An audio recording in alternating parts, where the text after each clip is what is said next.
Assalamualaikum warahmatullahi wabarakatuh. Waalaikumsalam. First of all, let's pray and thanks to our God, Allah Subhanahu wa Ta'ala, as giving us some mercies and blessing, so we can attend and gather in this place in good condition and happy situation. Secondly, may peace and salutation always be given to our Prophet Muhammad Sallallahu Alaihi Wasallam. Has guided us from the darkness to the brightness, from the stupidity to the cleverness, from the Jahiliyah to the Islamic era. So now, I want to do the first project of English, that is review book. And now I want to review a lost Islamic history book. Okay, but before we start, let me introduce myself first. Hello everyone. My name is Hamza Jawas, and you can call me Hamza, and I'm from 8th grade, especially at XC. Okay, let's see the background of the book. This book was written to explain Islamic history in a simple and clear and easy to understanding way. It aims to correct common misunderstanding and stereotypes about Islam and Muslim civilization.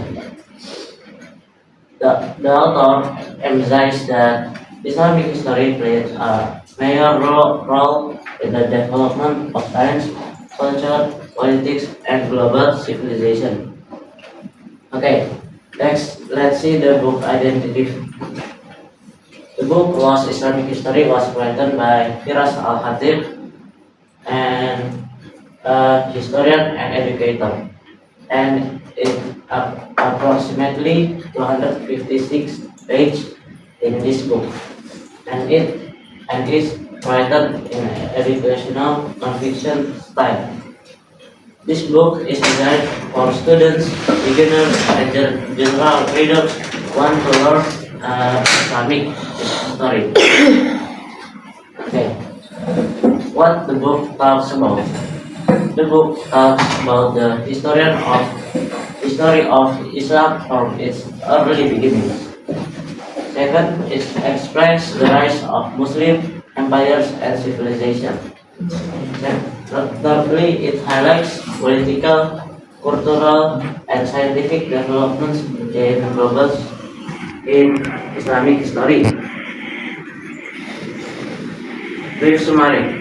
The book begins by discussing the Prophet Muhammad SAW life and the early Muslim community. It then continues to major Islamic empires such as Umayyad, Abbasid, and Ottoman empires. Throughout the book, the author explains political system, cultural growth, and scientific achievement in Islamic civilization. Main themes. There are three different main themes. The first is one of the main themes of the book is the growth and expansion of Islamic civilization. The second is it also discusses leadership, governance, and justice in Islamic societies. And the third is another important theme is the contribution of Muslim to science, education, medicine, and art and culture. So there is the strength of the book. The book uses clear and simple language that is easy to understand. And the second is it is organized chronologically, making it easier to follow historical events. The book is very suitable for beginners who are learning Islamic history for the first time. Okay, so that is the weakness of the book. Some historical events are explained briefly and not in deep detail. The second is certain topics may feel too general for readers who want advanced historical analysis. So the third is the book focus more on providing an overview rather than in-depth discussion of specific events. Educational value. This book helps readers gain a better understanding of Islamic history. It corrects common misconceptions about Islam and Muslim societies. And it also the book encourages readers to appreciate the rich heritage and achievement of Muslim civilization. Okay.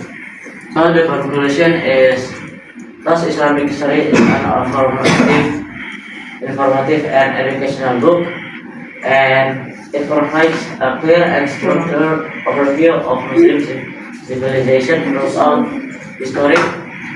Overall, the book is highly recommended for learning and understanding Islamic history. Okay, so maybe that's all for me.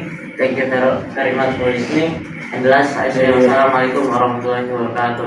Waalaikumsalam warahmatullahi wabarakatuh.